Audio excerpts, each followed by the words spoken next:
Following Jesus in a strange new world.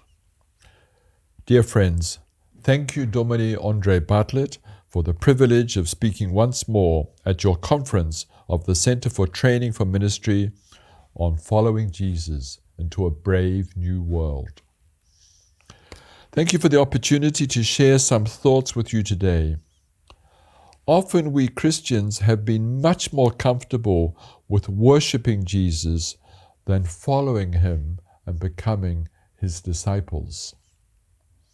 Today I would like to focus on the challenge of being a Christian in South Africa today. In particular, I wish to speak about being a white Christian, and especially a white male Christian. My alternative title for today's presentation is Transforming Guilt and Shame into a Commitment to Transformative Justice, or How and When Do Shame and Guilt Become Healthy? The world we now find ourselves in is something that we could never have imagined before the lockdown of March of 2020. Since the first lockdown, gender-based violence, which was already gargantuan, increased. Perpetrators and victims were forced to share the same space, 24 hours a day. South Africa has the ignominious distinction of being the most unequal society on earth. Unemployment has mushroomed since COVID hit us. Still today, the majority of the poor are black. A disproportionate amount of wealth remains in white hands. We also know that from within the political class and those to whom they were connected, there was a frenzy of looting, coterminous with the onset of COVID-19. It cost the fiscus, and therefore us, the taxpayers, billions of rands. There is also a mental health pandemic running parallel to COVID, manifesting in fear and anxiety. All around us, there is death and dying. We have all experienced grief.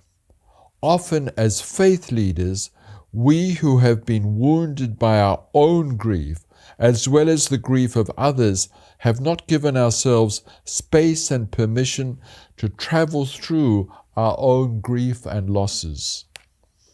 As if that was not enough, Mother Earth is also screaming out in pain because of our behavior. COVID brought to the fore, and many of us, our unhealed wounds from the past. In the age of COVID, old and new wounds have coalesced within our hearts and minds and our troubled souls. Just when we thought nothing could get worse, there was an attempted insurrection with mass looting and mass destruction. Many people died. In our hour of greatest need, the citizenry was abandoned by our own government. It is also fair to say that in the midst of COVID, we have seen not just the worst in us, but also the best. Our ability to be kind, loving, and generous. In the face of insurrection, the majority of South Africans came together across all lines of division and said unambiguously, no to looting, no to destruction, no to chaos. The nation will not forget that when the people were in greatest need of protection, none was provided by our own government and its security forces till the worst was over. But where does all that leave us as people of faith? Since COVID besieged us, many have looked to their spirituality for solace and comfort. A few days ago, I was in Ghana. Many religious people I met kept repeating as a kind of mantra, God is in control, even as their lived experience told another story. Many people, perhaps some of us, have felt overcome by hopelessness, not just about South Africa, but about the world. Our faith is very fragile. This is even more challenging when people are looking to us for inspiration, for guidance, and for leadership. Even though some of what we face is unique, we are not the first who have had to face what it means to be a disciple of Jesus in the face of overwhelming odds.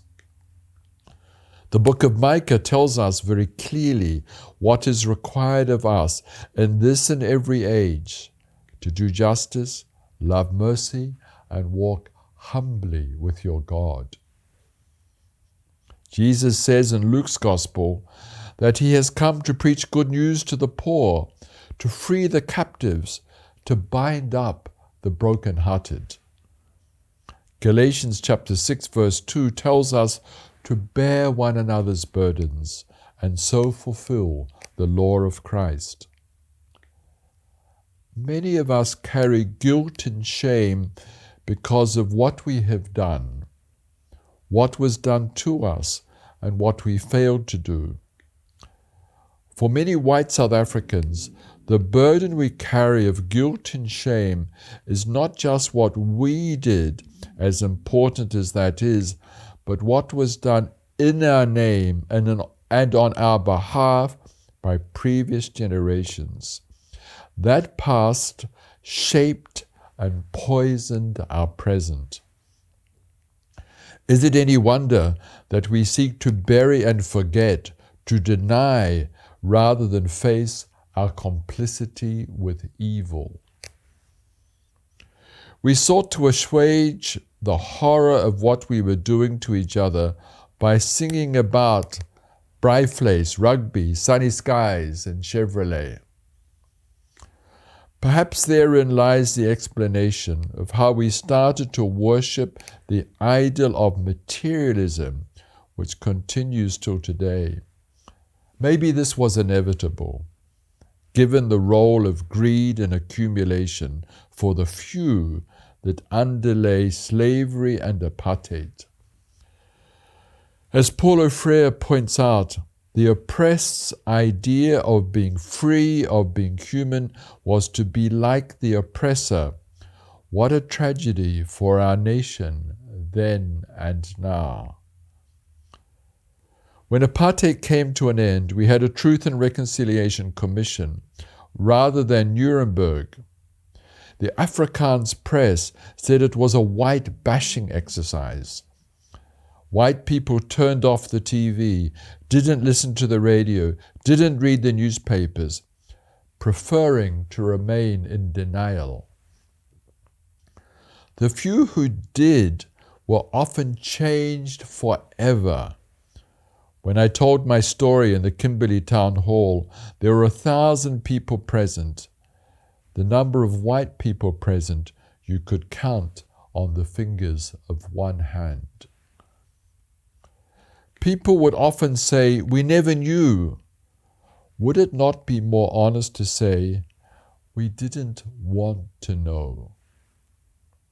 How many white people were involved in the forced removals of 3.5 million people? How many were involved in torture, including of the 80% of children under the age of 18 detained in the mid-1980s?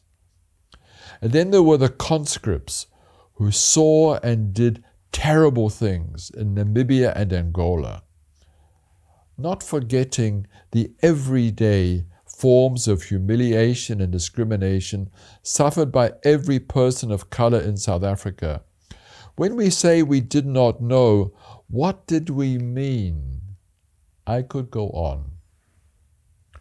How many of our families carry the burden of silence, of guilty secrets, to cover shame and guilt which crosses generations? Among the recommendations of the Truth and Reconciliation Commission was the proposal of a one-off wealth tax. It went down like a lead balloon. The white community went ballistic. You can have the vote, we can even say sorry, but you cannot touch our money. Even for those of us who have spent our lives fighting racism, it doesn't mean that we did not and do not benefit from white privilege. Often in the faith community, we are quick to say that we are against racism, and then we let ourselves off the hook from the painful and yet liberating journey of unlearning racism. Evidence suggests that gender-based violence is no less rampant in communities of faith than the rest of society. As an Institute for Healing of Memories, a while back, we launched a campaign we called At the Hands of Men. Of course, it is true that women can abuse men, but the overwhelming percentage of violence is by men against women. On one occasion, I was in a Healing of Memories workshop in Hawaii. Myself and my colleagues were the only two men present. Women told stories of gender-based violence and abuse crossing generations. At one point, I felt moved to say, I feel guilt and shame as a man for what you as women have experienced at the hands of men. One of the women began to cry. She said it was the first time in her life that she had heard a man apologize for the pain she had experienced as a woman. We cannot face gender-based violence squarely without looking at the role of patriarchy. Which of our faith communities are not patriarchal institutions? How do we liberate and disinfect our theology and our churches from patriarchy? Some would say, especially from Caucasian patriarchy. As a young white person in the South Africa of the 70s, our response to the guilt and shame we felt was to drink too much Tassenberg. But all that did was give us babalas. I realized that an infinitely healthier response to my guilt and shame was to join the liberation struggle, to make common cause with the oppressed, to become an ally for the sake of my own humanity.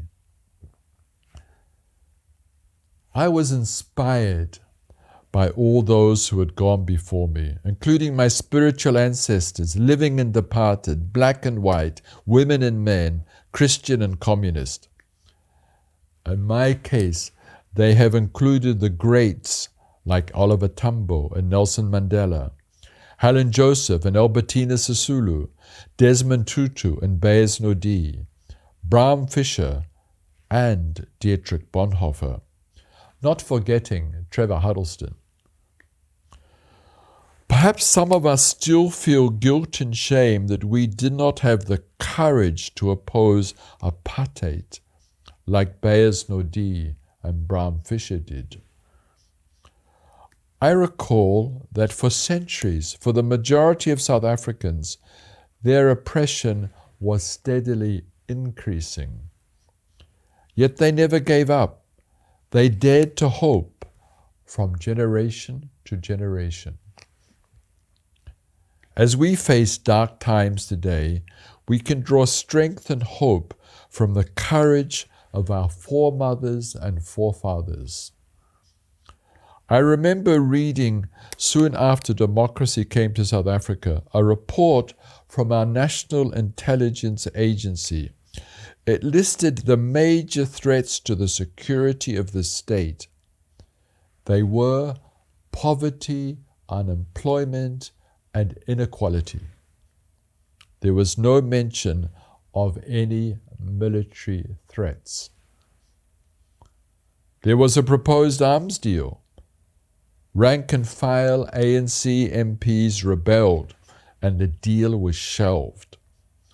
The arms manufacturers went to work behind the scenes, the deal was brought back to Parliament, and every political party in Parliament voted in favour of the deal.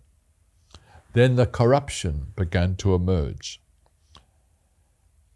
South Africa faced no military threat and had no need for most of the hardware it bought till today.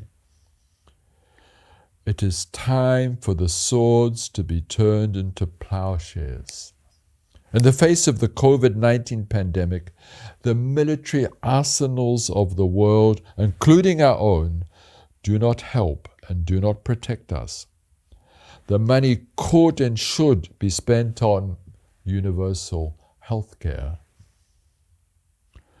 The nexus of COVID-19 and the climate crisis is a kairos moment for the whole human family.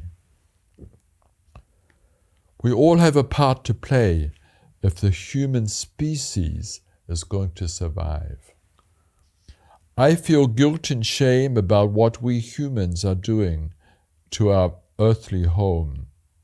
I feel guilt and shame about what we as white people have done to people of color across the centuries till today. I feel guilt and shame about what we men have done to women since time immemorial. I feel guilt and shame about what the ANC has failed to do after 27 years in power. I feel a deep sense of grief because of all the death and dying. God helped me to transform my own grief and loss into an open heart to respond lovingly to the grief and loss of others. My shame and guilt is fueling my commitment to act compassionately and to work for transformative justice. That is the work of redemption in which God invites all of us to share. Many people say that the Sermon on the Mount captures the heart of the message of Jesus.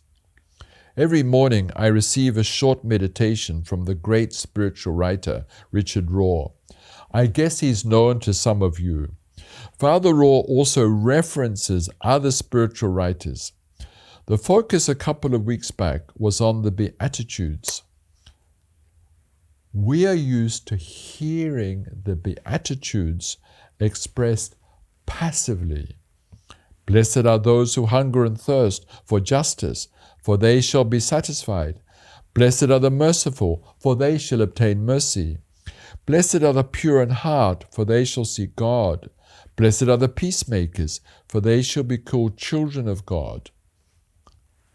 Megan McKenna points out that a much better translation of blessed in the original Aramaic would be, get up, go ahead, do something, move.